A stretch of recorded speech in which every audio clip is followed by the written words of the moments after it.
I had been Ava Sterling's companion for as long as I could remember. She was the heiress to the most powerful family in Manhattan. I spent 12 years at her beck and call, following her from the hallways of our prep school all the way to her bedroom, until one night, Ava held me and demanded everything from me, over and over, her voice a breathless whisper of my name. But I felt nothing inside. I knew her first love had finally returned, and I had only ever been his proxy in her eyes, a warm body keeping his place. I decided to leave with my dignity intact, which was exactly what she wanted. But when she saw a girl from the neighborhood blushing as she confessed her feelings to me, Ava snapped. She yanked off her stiletto and hurled it at my head. Then, through gritted teeth, she ordered me to place the shoe back at my front door. She even declared to the entire crowd that she was the true mistress of my home. That year, my father's business was teetering on the edge of bankruptcy. To save us, I was sent to the Sterling estate to serve as a personal companion for their daughter. Ava was 3 years younger than me, born with a silver spoon and a level of beauty that felt almost artificial. At first, I was just her partner in crime. We stayed up all night playing video games, ditched class to climb over school fences, and caught midnight premieres in her private theater. Eventually, I became her secretary, and then I became her lover. We were together on the mahogany desk in her high-rise office, in the cramped lavatory of her private jet, and on the sun-drenched deck of her yacht. We lost ourselves in a haze of reckless pleasure for years. That ended when I happened to see a flight notification on her phone. Her first love was finally coming home. That night, she was uncharacteristically needy, clinging to me as if she wanted to melt into my skin, demanding my attention until the early hours of the morning. In that moment, I knew my time was up. "Ethan Cole is coming back today," Ava murmured from behind me, resting her chin on my shoulder. Her breath was still warm from our intimacy, but her words were cold. "I still can't get over him," she confessed. With my back turned to her, I buttoned my dress shirt, my fingers remaining perfectly steady. "I understand," I replied.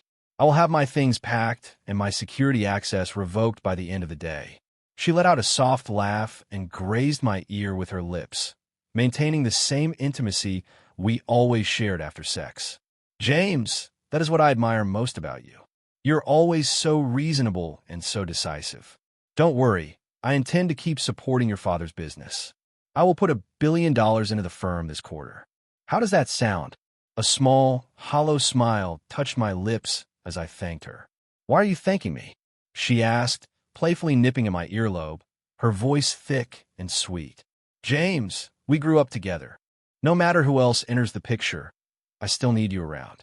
We are just retiring the playmate aspect of our relationship. You are still my chief of staff, and I will always look out for your family." "That won't be necessary," I said calmly, fastening my top button before turning to face her. "I have already decided to." Before I could finish my sentence, her phone buzzed on the nightstand. "Ava, your Prince Charming is back. He is throwing a homecoming party at a lounge in the East End. Are you coming?" It was her best friend, her voice high with excitement. Ava's eyes sparkled instantly. She scrambled out of bed, threw on a designer jacket, and gave me a fleeting peck on the lips. "James, take care of things here. You're the only person I trust with the details." I gave a quiet murmur of assent, and the door clicked shut behind her. I stood there for a moment, staring at the tangled mess of the sheets, the evidence of our final night together. Methodically, I stripped the bed and threw the linens into the wash. I gathered my clothes from the floor, hanging each piece up with practiced care. Only then did I begin to gather my own belongings.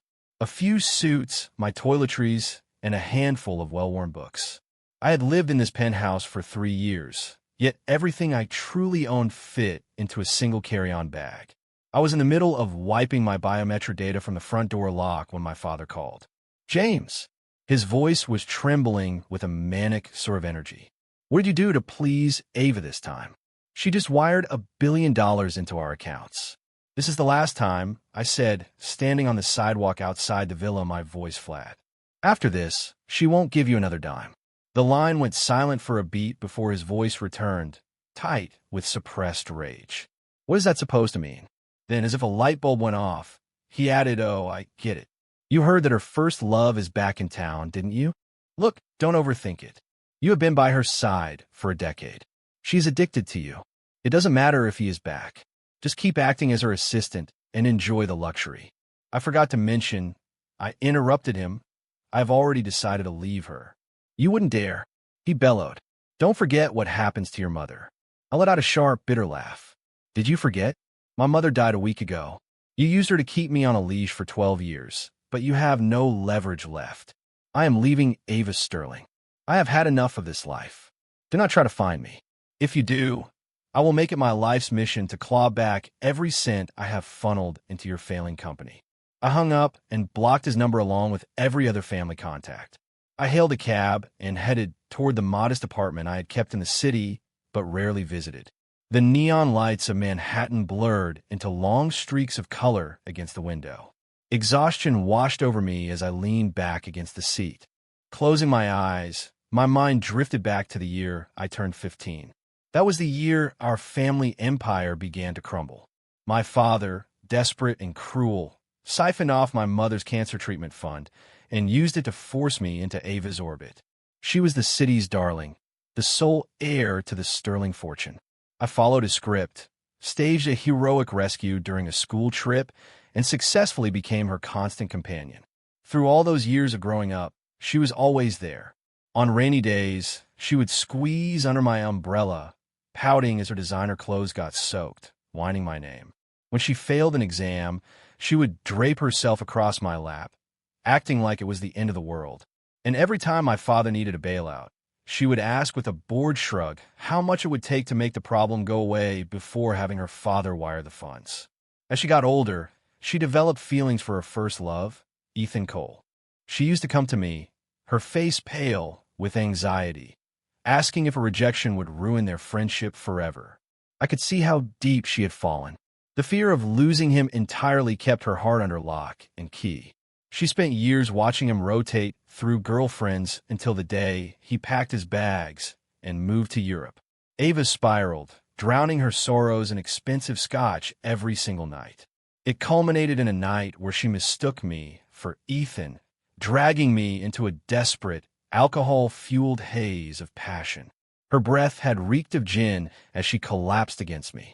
The next morning, she huddled in my arms, pressing her soft body against mine. "James, last night was incredible," she whispered. "Being with you made me forget the ache for a moment." She buried her face in the crook of my neck. "Stay with me, James. Help me forget him." So I stayed, and that stay lasted 3 years. The world saw a man hopelessly devoted to his boss, but the truth was much darker. I didn't buy into the whole childhood sweetheart fantasy. A relationship built on calculation and blackmail felt like selling my soul in installments. Being by her side every day felt like serving a life sentence. Now that my mother is gone, I find myself feeling a strange sense of relief amidst the grief. Her passing was her final gift to me, the freedom to stop compromising. The next morning, the first thing I did when I walked into the Sterling Group headquarters was hand in my formal resignation. The HR director stared at me as if I had grown a second head. "James, you're quitting? Does Ava know about this?" I allowed a thin smile to touch my lips. "People quit jobs every day, don't they? But Ava relies on you for everything," he stammered. "No one is irreplaceable," I replied, sliding the envelope across the desk. "Just follow the protocol and get her signature." Right before the end of the day, the HR manager called me back, looking awkward. "James, she signed off on it." He paused, clearing his throat. But I don't think she actually read the name on the form. She was in a rush. "Do you want me to clarify it with her?" I let out a soft laugh. "There's no need for that. Just process the paperwork as usual." Ava had spent the previous night at Ethan's homecoming gala, and she was still riding that high, too distracted to even show up at the office. A resignation was a trivial detail she wouldn't bother with. For the next 2 days, she remained absent while I finalized my visa and cleared every trace of her from my apartment. I left the designer watches and the keys to the Ferraris behind. I didn't want even the smallest trinket she had ever given me. On the third evening, my phone buzzed with an anonymous iMessage. "I know you've been in her bed for years, but I'm the one she's with now. Stay away from her." She would never truly love an emotionally stunted relic like you. I frowned, ready to demand who the hell was texting me, when Ava's name flashed on the screen. "James, get down here," she said, her voice sounding lighter than it had in months. Outside the lobby, a black Maybach was idling at the curb. Ava was leaning against the door in casual clothes, the afternoon sun reflecting off her radiant face. For a split second, I felt like I was 15 again, back when she used to lean against the school gates waiting for me to finish practice. "I'm taking you somewhere," she said with a smirk, holding the door open. I didn't expect that somewhere to be a high-end department store. Ava dragged me through Saks and Gucci, holding up designer outfits against my frame. I stared at my reflection, draped in luxury I didn't ask for, feeling a hollow ache in my chest. "You don't need to buy me these," I said. She leaned in close, her breath warm against my ear. "You and Ethan have the same build. If an outfit looks good on you, I know he'll love it." I froze. She wasn't shopping for me. I was just a mannequin for her first love. "So you two are official?" I asked. "Yeah," she replied, her eyes sparkling like a child who had finally been given their favorite toy. I told him how I felt at the party. It turns out he's loved me all along. He just didn't know if I felt the same. I never dared to believe it was possible. We wasted so much time. She rambled on, giddy as a teenager experiencing her first crush. I listened in silence, that vile iMessage flashing in my mind. I didn't need to guess who had sent it anymore. "Ava," I said softly, interrupting her, "what is it that you actually love about him?" "He's sincere. He's gentle," she answered without a second of hesitation. "He's not like other men." I thought about the text from her frenemy, the arrogant tone and the petty insults. None of that screamed gentle or sincere. "He might not be the man you think he is," I ventured cautiously. Ava's smile faltered. The curve of her lips remained, but her eyes went icy. "James, I've always appreciated how sensible you are." She reached up, her slender fingers gently brushing a stray hair from my forehead. Her touch was light, but her voice carried a heavy, threatening weight. "Don't let your jealousy drive you to slander the people I care about." She was young, but she had been raised to rule an empire. When she chose to wield her status, a single look was enough to make the air in the room feel thin. I felt the shift in her aura and knew I had overstepped. "I am sorry, immaterial." I shut my mouth and kept the text to myself. On the drive back, she was back to Ethan. She mentioned his interest in antiques and instructed me to attend an upcoming auction to secure several pieces for him. "Fine," I said evenly, "but jewelry won't be enough for a man like him. You should bid on the 18th century landscapes as well." Ava shot me a surprised look. "James, you're not jealous?" Jealous? I had never loved her, so I had no right to be jealous. I was only offering advice because I didn't want to see her look like a fool. I was about to reply when her phone shrieked. She hit the speaker, and Ethan's panicked voice filled the car. "Ava, I've been kidnapped. Please, you have to help me." Her face went pale as she instantly brought up his GPS signal. Without a word, she jerked the steering wheel, slammed the brakes, and executed a violent U-turn. I was thrown against the side window, my forehead cracking against the glass. A sharp pain flared as blood began to stream down my face. Ava didn't even glance at me. She floored the gas, racing toward the hotel rooftop indicated on her screen. There, a man whose life had been ruined by a Sterling Group acquisition was holding Ethan at knife point. He pressed the blade against Ethan's throat, screaming at Ava, "Your family destroyed everything I had. Today, I'm going to make sure you know what it feels like to lose the person you love." I pressed my hand to my wound, blood seeping through my fingers. Ava hesitated for only a second before a cold smile spread across her face. "That's business," she said. "There are winners and losers. If you can't handle the heat, stay out of the kitchen." With that, she suddenly hooked her arm firmly through mine. "Besides, your little stunt is pathetic," she mocked. "The man you're holding isn't my boyfriend. My boyfriend is standing right here next to me." She looked at the kidnapper with pure, unadulterated contempt. Then, she leaned in and whispered in my ear, "James, ignore them. Just follow my lead and walk away with me."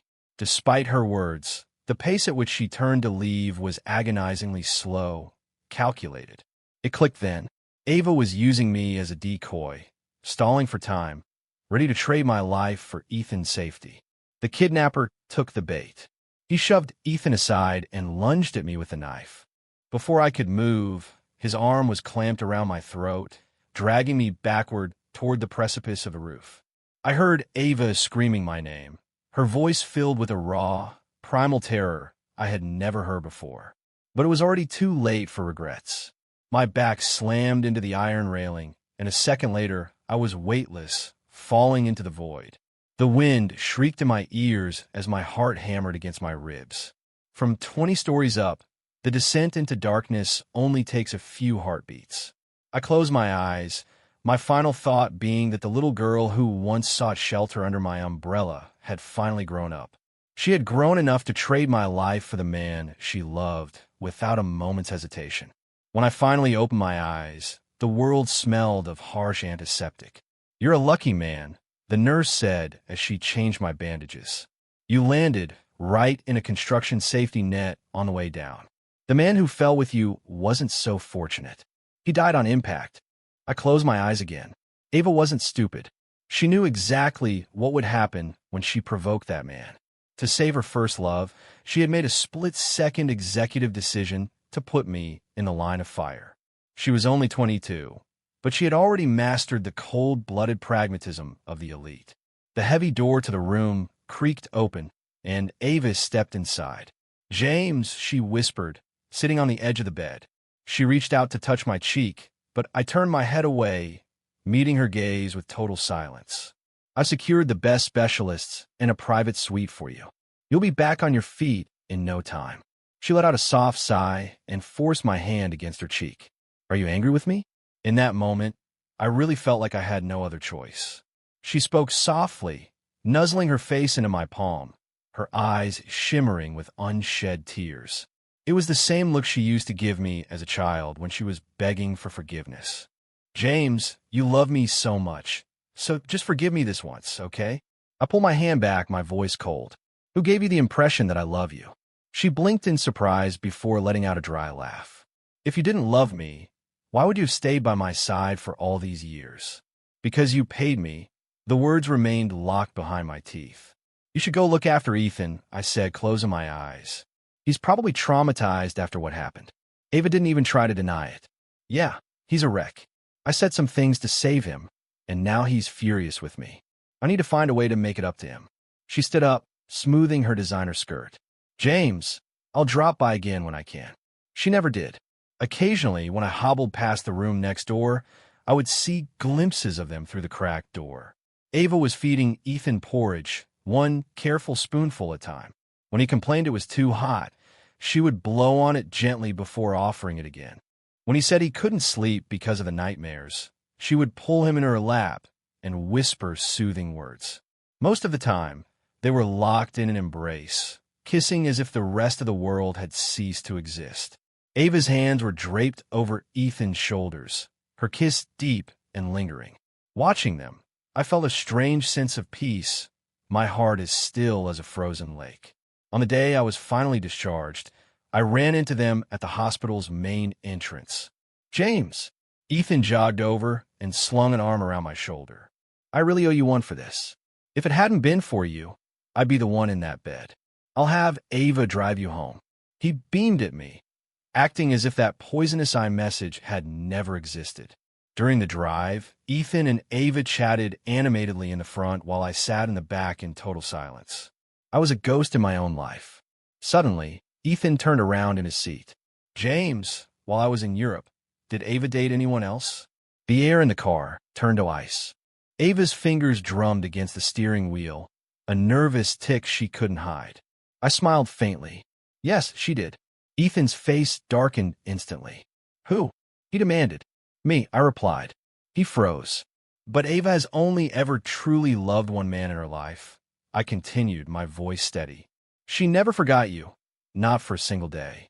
Every year on your birthday, she would buy a cake and sit alone at your favorite restaurant from the moment they opened until the lights went out. There is a storage unit across town filled with gifts she bought whenever she missed you. She used to fly to London once a week just to catch a glimpse of you near your campus." Ethan's eyes began to glisten.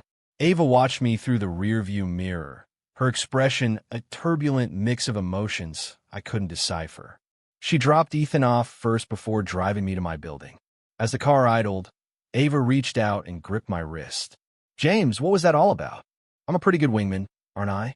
I said, offering a small, ironic smile. "Look how moved he was. Those stories will only solidify your bond." Ava narrowed her eyes. "I'm not asking about the result. I'm asking why you said those things." She leaned across the console, her breath warm against my skin. "No matter how much you pretend to be the stoic professional, we both know you're in love with me. So how can you stand there and talk so calmly about how much I love another man?" I felt a dry laugh building in my throat and sighed internally. "Because I don't love you, Ava." I didn't give her a real answer. I just looked at her and asked, "You don't like it when I speak the truth?" "I hate it," she snapped. "Then I won't do it again," I replied. I pushed the door open and walked toward the entrance of my building without looking back. As the elevator doors slid open, the girl from the apartment next door was stepping out. Her face lit up when she saw me.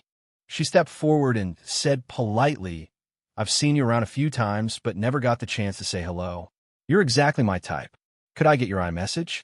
I was about to reach for my phone when a hand shot out from behind me, grabbing my arm and yanking me back. "Before you ask for my boyfriend's number, shouldn't you check with me first?" Ava's voice was sharp as a razor. The girl's face went pale. "I'm so sorry," she stammered. "I've only seen him coming and going alone lately. I didn't realize he was taken." She hurried away without another word. I yanked my arm free from Ava's grip. "What are you doing here?" Her expression was dark as she thrust my phone into my hand. "You left this in the car." I took it and muttered a thanks, but she didn't move. She was still glaring down the hall where the other girl had disappeared. "James, from now on, you are not allowed to give your number to anyone." "Why not?" I asked. "Because I said so," she snapped. She suddenly kicked off one of her high heels and tossed it at me. "Leave that by your door. I want it to be clear that a woman stays here." When I didn't move, she marched over, picked up the shoe herself, and placed it prominently on my welcome mat. "Get some rest," she added coldly before turning on her heel and leaving. I watched her until the elevator doors slid shut. Then, without a flicker of emotion, I picked up the obscenely expensive designer shoe and dropped it into the trash chute. 3 days later was the Sterling Group's anniversary gala. I was outside the ballroom, finalizing the schedule, when a message popped up. "Get to the dressing room now." When I opened the door, Ethan was sitting on the sofa, his eyes red and watery, clutching a shredded tuxedo. "James, how could you give me this?" he asked, his voice trembling. "Were you trying to make me a laughingstock tonight?" I frowned and picked up the garment to inspect the damage. It was the bespoke suit he had delivered earlier, which I knew had been in perfect condition. Now, it had been slashed to ribbons by someone with a pair of shears. "I'm sorry," I said, immediately shifting into professional mode. "I'll have a replacement sent over immediately." "It's too late," Ethan said, shaking his head. "The gala is starting, and the VIPs are already here." "What about the backup?" I asked. "It's not formal enough," he insisted. "This is my first public appearance as Ava's partner." I offered several workarounds, but he shot down every single one of them. After a few rounds of this, it became clear that he was looking for a fight. Ava seemed to sense the manipulation as well, her brow furrowing. "Ethan, what is it you actually want?" Ethan pointed at me. "James and I have the same build. We should just swap suits." "Absolutely not." I refused without hesitation. "I'm the lead coordinator for this event. I need to be on the floor all night. You wanted to go out there in a shredded tuxedo? That wouldn't just be embarrassing for me. It would be a humiliation for the Sterling Group." I pulled out my phone. "I'm calling for a replacement now. And if it doesn't get here in time," he challenged. "I'm not willing to take that risk." Ethan's emotions boiled over as he gripped Ava's arm. "Ava, there are so many influential people here tonight. I want to stand by your side looking my best. I want your parents to have a good impression of me." Ava's expression softened instantly. "James," she said, turning to me. "Trade with him." I took a deep breath. "I'm the lead on this project, Ava. I have a dozen things to manage." "James, I am your employer. Do as you're told," she interrupted, her tone cold and final. I closed my eyes for a second before heading into the dressing room. I handed my pristine tuxedo to Ethan and pulled on the ruined one. The shoulder was slashed open, and the sleeve was hanging by a few loose threads, ready to fall off at the slightest movement. Ethan donned my suit and admired himself in the mirror. "Ava, does this look better on me or on James?" "You," she replied without a second thought. Ethan shot me a triumphant look. "James, hurry up and finish getting ready. The gala needs its coordinator." As the door clicked shut, I stood in front of the mirror and stared at my reflection for a long moment. Without a word, I ripped the dangling sleeve off entirely. I cinched the back of the jacket, transforming the ruined garment into a fitted, sleeveless vest. I unbuttoned the top of my shirt and wrapped a black leather cord around my bicep, highlighting the definition of my arm. If she wanted me to look like a mess, I was going to make it a statement. When I stepped back into the ballroom, the room went quiet for a beat before the whispering started. "God, James looks incredible," someone murmured. "Look at that build. Is the suit supposed to look like that? He looks like an elite private bodyguard." Ava had been making small talk with some investors, but she turned around when she heard the chatter. Her expression darkened immediately. Ethan's smug smile vanished, his fists clenching at his sides. He marched over to me. "James, why the hell did you do that to the suit?" "It was literally unwearable as it was," I replied coolly. "I'm the face of the Sterling Group's staff tonight. I have to maintain a certain standard." Ethan's face twisted, but he couldn't cause a scene in front of the board. He settled for wrapping an arm around Ava's waist. "Ava, come on, let's go do the toasts." Ava frowned. "You know you can't drink, Ethan. James is right here, isn't he?" Ethan replied as if it were obvious. "He can take the drinks for me." Ava faltered, and I felt a chill run down my spine. Everyone in this circle knew I had a severe alcohol allergy. For years, under Ava's protection, no one had ever dared to force a drink on me. But now, because of a casual remark from Ethan, Ava only hesitated for a fraction of a second before nodding. She gave me a cold look. "Follow us." Ethan made a show of leading Ava from table to table. At every stop, he would turn to me with a smirk. "James, take this one for me." Glass after glass, I downed them all. My throat felt like it was on fire, the taste of the expensive wine lost to the searing heat of the allergic reaction beginning to take hold. My stomach lurched violently. I barely made it to the restroom before I was doubling over, vomiting until the world started to spin. By the end, I was coughing up flecks of blood. I leaned against the marble sink, staring at my ghost-white reflection, gasping for air. My phone buzzed. It was Ethan. "James, where are you?" "Ava's uncles are waiting for their turn." I dry swallowed a handful of antihistamines, forced myself upright, and marched back into the ballroom. By the time the gala ended, I was barely clinging to consciousness. Ethan leaned heavily against Ava's shoulder, acting exhausted. "Ava, I'm so tired," he whined. She stroked his hair, her voice dripping with affection. "Go wait in the car, honey. I'll just say my goodbyes and join you." I leaned against a pillar in silence, watching their public display of affection as if I were invisible. A fresh wave of agony ripped through my gut. Ethan came over and threw an arm around my shoulder, grinning. "Come on, James. Let's head out." I let him lead me to the elevator.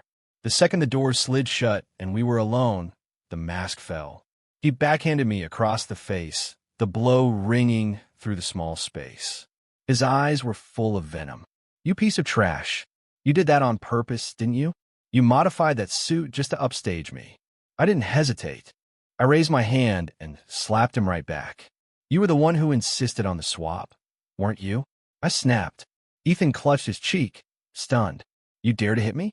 Do you even know who you are? You're nothing but a dog Ava keeps on a leash." "I'm off the clock," I said coldly. "Being her boyfriend doesn't give you the right to talk to me like that." Ethan was shaking with rage, but before he could launch another insult, the elevator lurched violently. A loud bang echoed through the shaft, and the lights plunged us into darkness. He let out a terrified shriek and latched onto my arm. "What's happening?" I fought down my own rising claustrophobia, forcing my voice to remain steady as I smashed the emergency button. The intercom only emitted a low hiss of static. No one was listening. Ethan scrambled for his phone and dialed Ava, his voice breaking with panic. Ava, the elevator is stuck. Please get me out of here. I'm begging you. I slumped into the corner, my breathing turning into shallow gasps. The tight space and the thin air were making my vision swim. I don't know how much time passed before I heard the muffled sound of footsteps. Then came Ava's voice from the other side. Ethan? James? Can you hear me? Ethan burst into tears immediately. Ava, save me. A technician's voice called through the gap. Ms. Sterling, the cables are compromised. It's too dangerous to pull them both at once. We can only get one person out right now. Who do you want first? Ava's answer came without a second of hesitation. Get Ethan out first. I didn't even feel surprised. A few minutes later, the doors were pried open just enough. Ava's hand reached into the darkness. Ethan lunged toward it, grabbing her with a desperate grip. She hauled him out in one swift motion. James is still in there. Ethan called out, putting on a show of concern once he was safe. Ava, let's get you to the lobby first, then they can come back for him. Their footsteps receded down the hall, leaving me alone in the freezing darkness. Suddenly, the car gave a violent shudder and began to plummet. I was thrown to the floor, my forehead slamming into the metal rail. Hot blood flooded my vision. Just before I lost consciousness, a deafening crash echoed through the shaft. The car had hit the buffers. When I came to, the harsh fluorescent lights forced my eyes shut. Mr. Miller, you're finally awake, the nurse said, sounding immensely relieved. You lost a significant amount of blood. We almost lost you on the table. Your girlfriend has been acting like a madwoman. She turned the hospital into a war zone, demanding every resource and screaming for blood donors. She nearly tore the place apart. My throat was raw. She isn't my girlfriend, I croaked. We're nothing to each other. The door slammed open, and Ava stood there, her face a mask of cold fury. What do you mean, nothing? The nurse tactfully finished hanging my fourth unit of blood and slipped out of the room. Ava walked to the bedside, her eyes scanning my pale face. James, you're angry with me, aren't you? You're upset about the tuxedo. You're upset about the drinks. She paused, her voice dropping an octave. And you're upset that I didn't save you first in the elevator. But James, Ethan is my partner. Of course I had to save him first. I allowed a faint, hollow smile to form. You're right. He's your boyfriend. You should put him first. Since that's the case, why would I have any reason to be angry? Ava froze. She had come here to play the role of the savior, but my indifference was clearly getting under her skin. You really believe that? She asked. He replied. A flicker of inexplicable rage crossed her features. I didn't give her the chance to argue. You should really get back to Ethan. He's probably still shaken up. Ava didn't even try to hide her priority. Yeah, he is. I had to say some things to the police to protect him, and he's still throwing a tantrum about it. I need to go smooth things over with him. She stood up and adjusted her coat. James, I'll stop by later. She didn't. Over the next few days, I would occasionally see them through the gap in the door as I was wheeled past for Tess. Ava was back to feeding him, blowing on every spoonful of soup as if he were a toddler. When he complained about nightmares, she would pull his head to her chest and stroke his hair. Most of the time, they were simply lost in each other, kissing as if they were the only people on earth. Ava's hands were draped over his neck, her kisses deep and desperate. I watched it all with the detached curiosity of a stranger. On the day I was finally discharged, I met them at the hospital entrance. James! Ethan jogged over and slapped me on the shoulder. I really owe you one. If you hadn't been in that elevator, I'd be the one in the wheelchair. I'll have Ava drive you home. He was beaming, as if he hadn't sent those vicious texts just days ago. During the drive, they chattered away in the front seats while I sat in the back like a piece of luggage. I was utterly irrelevant. Suddenly, Ethan turned around to face me. James, while I was away, did Ava have any other flings? The car went dead silent.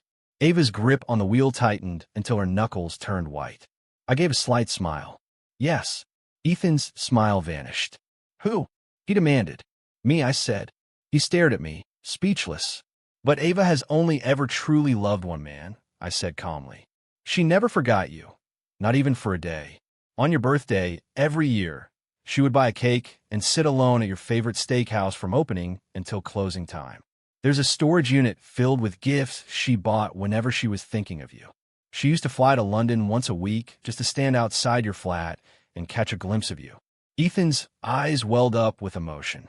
Ava watched me in the rearview mirror, her gaze a tangled knot of confusion and pain. She dropped him off first and then drove me to my place. As I reached for the door handle, she grabbed my wrist. James, what was the point of that speech? I'm a pretty good wingman, aren't I? I replied with a thin smile. Look how touched he was. Those stories will only make your bond stronger. Ava narrowed her eyes. I'm not talking about the result. I'm asking why you specifically chose to say those things. She leaned across the seat, her breath ghosting over my lips. No matter how much you pretend to be the stoic professional, you and I both know you're in love with me. So how can you stand there and talk so calmly about how much I love someone else? I felt a hollow ache in my chest and sighed inwardly. Because I don't love you, Ava. I didn't give her the satisfaction of an answer. I just looked at her and asked, does the truth make you uncomfortable? Yes, she snapped. Then I won't do it again, I said. I stepped out of the car and walked into my building without looking back. When the elevator opened, my neighbor was stepping out. She smiled when she saw me. I've seen you around, she said. You're exactly my type. Could I get your iMessage? I was about to answer when a hand reached out from behind me, grabbing my shoulder and yanking me back. Before you ask for my boyfriend's contact info, shouldn't you check with me? Ava's voice was like a blade. The girl blanched. I'm so sorry, she stammered. I've only seen him alone lately. I didn't know he was taken. She hurried away. I pulled away from Ava. What are you doing? She looked furious as she shoved my phone into my hand. You left this. I thanked her, but she didn't leave. She was still glaring down the hall. James, from now on, you're not giving your number to anyone. Why not? I asked. Because I said so. She suddenly kicked off one of her heels and tossed it at me. Leave that by the door so everyone knows a woman stays here. When I didn't move, she marched over, picked it up, and placed it prominently on the mat. Get some rest, she said coldly before leaving. I watched the elevator doors close before picking up the designer's shoe and dropping it into the trash chute. 3 days later was the Sterling Group's anniversary gala. I was finalizing the schedule when an iMessage came through. Get to the dressing room now. When I entered, Ethan was on the sofa, his eyes red, clutching a shredded tuxedo. James, how could you give me this? He asked, his voice shaking. Are you trying to humiliate me tonight? I picked up the jacket to inspect it. It was his bespoke suit, which had been perfect when I saw it earlier. Now, it had been slashed to pieces. I'm sorry, I said. I'll have a replacement sent over immediately. There's no time, Ethan snapped. The guests are already here. I suggested the backup, but he said it wasn't formal enough for his debut as Ava's partner. He shot down every solution I offered. After a while, I realized this was a setup. Ava's brow furrowed. Ethan, what do you want? He pointed at me. James and I have the same build. Let's just swap. No, I said firmly. I'm the lead coordinator. I need to be professional on the floor tonight. You want me to go out there in rags? That would humiliate the Sterling Group. I pulled out my phone to call for a new suit. What if it doesn't get here? Ethan challenged. I'm not taking that risk. Ethan grabbed Ava's arm, his voice rising. Ava, there are VIPs here. I want to stand by you looking my best, so your parents are impressed. Ava's gaze softened immediately. James, she said, turn to me. Trade with him. I took a breath. I'm his secretary, Ava. I have a job to do. James, I'm your employer. Do what I say, she said, her voice leaving no room for argument. I went into the dressing room, handed him my suit, and put on the ruined one. The shoulder was ripped open, and the sleeve was barely attached. It was a disaster. Ethan checked himself in the mirror. Ava, who looks better? You, she said without looking at me. Ethan gave me a smug look. James, hurry up. The gala needs you. When they left, I stared at my reflection for a long time. I ripped the sleeve off entirely, cinched the back, and turned the jacket into a fitted vest. I unbuttoned my collar and wrapped a leather strap around my arm, making the muscles stand out. If I was going to look wrecked, I was going to make a style. When I walked out, the room went silent. God, James looks amazing, someone whispered. Look at that physique. He looks like an elite bodyguard. Ava turned, and her face fell. Ethan's smile vanished. He marched over to me. James, what did you do to that suit? It was unwearable, I said. I have a reputation to maintain for the Sterling Group. Ethan was fuming, but couldn't yell in public. He just took Ava's arm and led her away to start the toasts. Ava told him he couldn't drink. James is here, Ethan said. He'll do it for me. Ava and I both froze. Everyone knew I was allergic to alcohol. Ava had always protected me from this, but for Ethan, she didn't hesitate. She gave me a cold look and told me to follow. Ethan led her around, making me take every drink. Glass after glass, I downed them. My throat was raw and my skin felt like it was on fire. My stomach lurched. I barely made it to the bathroom before I was vomiting blood. I leaned against the sink, pale as a ghost. Ethan called me back for more. I swallowed some pills and went back out there. By the end of the night, I could barely stand. Ethan whined about being tired. Ava comforted him like a child. I watched them from the wall, feeling invisible. My stomach cramped again. Ethan led me to the elevator. The second we were alone, his face turned cruel. He backhanded me across the face. You piece of trash. You wanted to steal the show. I didn't hesitate. I slapped him right back. You're the one who wanted to trade, I snapped. He clutched his face, stunned. You hit me?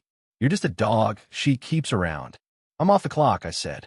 You don't get to talk to me like that. He was about to yell when the elevator lurched and the lights went out. He shrieked in terror. I fought my own panic and hit the emergency button. Only static came through. He called Ava, crying for help. I was in the corner, my vision starting to blur. Finally, I heard her voice. Ethan? James? Ethan started sobbing. Ava, save me. The technician said they could only take one at a time. Ava didn't even pause. Save Ethan first. I wasn't even shocked. She reached in and pulled him out. Ethan mentioned me once he was safe, but they just walked away. I was alone in the dark. Then the car dropped. I hit the floor, my head bleeding. The last thing I heard was the crash as we hit the bottom. I woke up in a hospital bed. You're lucky, the nurse said. Your girlfriend has been out of her mind with worry. She nearly tore this place apart, demanding blood for you. She isn't my girlfriend, I croaked. We're nothing. Ava slammed the door open. What do you mean, nothing? The nurse left us alone. She walked to the bed. You're mad, aren't you? About the suit, the drinks, and me saving him first. But James, Ethan is my partner. I had to save him. I know, I said. He's your boyfriend. You chose him. Why would I be mad? She was speechless. My indifference made her blood boil. You really think that? She asked. Yes, I said. Just go look after him, I said. He's probably traumatized. She admitted he was upset with her. I need to make it up to him, she said, leaving. She didn't come back. I saw them together through the door of the next room. She was doting on him, feeding him and comforting him. They spent most of their time lost in each other. I felt nothing watching them. When I was finally discharged, I ran into them at the exit. James! Ethan acted like we were best friends. He told Ava to drive me home. On the drive, Ethan asked if Ava had dated anyone while he was gone. I said yes. I told him. He was stunned. But she only ever loved you, I added. She never forgot you for a second. I told him how she traveled just to see him. Ethan was moved to tears. Ava watched me in the mirror with a look I couldn't read. She dropped him off and then asked what my game was. I'm a good wingman, right? I said. She said she knew I was in love with her. I told myself I didn't love her. I asked if she hated my honesty. She hated it. I left the car and went inside, bumping into my neighbor. The girl asked for my number. Ava suddenly appeared and dragged me away. Ava claimed I was her boyfriend. The poor girl apologized and left. She gave me my phone and told me to stop talking to other women. She left her heel on my mat as a claim. Then she told me to sleep. I tossed the shoe in the trash. 3 days later, I was at the gala. Willow was waiting for me. We went out to a nice dinner by the water. Willow ordered everything I liked. The wine was perfect. She asked about Ava. I finally told her that Ava said she loved me. I told Ava I only wanted the money. I told her to ask my father. Willow mentioned my family's troubles. I told her I was done with them. I'm just going to keep traveling. I want to be alone. Willow told me to call her by her name. I asked why she liked me. She said she liked my resilience. She didn't need a reason. Then Ava walked in, looking like she was out for blood. Ava demanded to talk. Willow stood up and told her we were on a date. Ava tried to hit her. Ava hugged me and said she knew the truth but didn't care. She begged me to return to her, crying into my shoulder. I didn't move. She was finally vulnerable. I pulled her hands off me and told her I wasn't interested. Then I walked out. I finally found my freedom in Paris. Ava was left with nothing but the mess she made of her own life.